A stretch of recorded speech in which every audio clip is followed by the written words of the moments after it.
La réaction de l'ennemi, d'une manière générale, est proportionnelle au discernement que nous avons de l'onction, de sa valeur, de sa portée.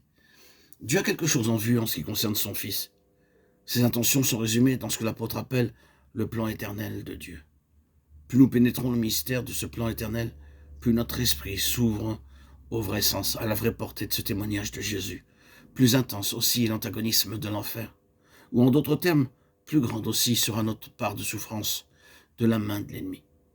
Si vous n'avez qu'un discernement superficiel, une compréhension fragmentaire de ce qu'est vraiment le témoignage de Jésus et que vous preniez fait et cause pour ce témoignage au plus près de vos lumières, vous vous heurterez à une opposition qui sera proportionnelle à votre discernement. Mais si vous avez une révélation de grande envergure, l'opposition se manifestera aussi sur une plus grande échelle. Dans ce domaine-là, plus on s'élève, plus direct est le choc contre les forces déchaînées du monde des ténèbres. Dans l'Épître aux Éphésiens, où l'Église nous est présentée comme siégeant avec Christ dans les lieux célestes, les forces à combattre ne sont rien moins que les dominations et les autorités, les princes de ce monde de ténèbres, les esprits méchants dans les lieux célestes. Ce seul fait explique bien des choses. Cette si vive réaction de l'enfer doit être considérée de deux points de vue différents. D'abord, du point de vue de l'antagonisme personnel de Satan. Il est hors de doute en effet que ce témoignage de Jésus pour lequel l'onction a été donnée est l'objet d'un antagonisme sans merci de la part de Satan personnellement.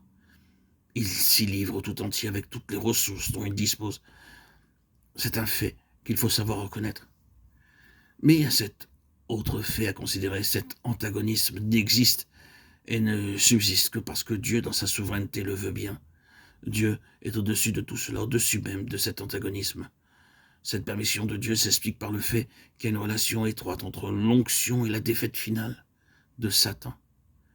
L'univers, en effet, doit être délivré à jamais de sa présence dans un avenir plus ou moins rapproché, et qu'il va être l'agent déterminant de sa défaite. L'onction. C'est là, en définitive, le but de l'onction. Or, comment donc cette défaite pourrait-elle se consommer si Dieu ne laisse pas l'ennemi sortir de l'ombre et engager la bataille? Quelle fut l'attitude du Seigneur Jésus après son onction au Jourdain? S'aventira-t-il dans le désert de son propre chef pour rencontrer l'ennemi? Certainement pas. C'est le Saint-Esprit qui le conduisit au désert. Dans quel but? Dans le but précisément de manifester, grâce à l'onction qui reposait sur lui, un triomphe absolu sur le chef du royaume des ténèbres. L'antagonisme de Satan est évident. Son animosité ne connaît point de limite. Mais l'onction divine dont le Seigneur Jésus est revêtu est une réalité qui surpasse tout ce que l'ennemi peut aligner de force adverse. La victoire est assurée. C'est revêtu de la puissance de l'Esprit que le Seigneur revient du désert. Nous pouvons dire, dans un sens, que c'est en vue de la lutte que nous sommes loin. Et cette onction, en vue de la lutte, a pour objectif la défaite de l'ennemi. La liberté que Dieu lui laisse, il la lui laisse non pas pour nous exposer à la défaite, mais pour provoquer au contraire la défaite de Satan. N'est-ce pas merveilleux? Il est écrit de Pharaon, je t'ai suscité à dessein pour montrer en toi ma puissance, et afin que mon nom soit publié par toute la terre.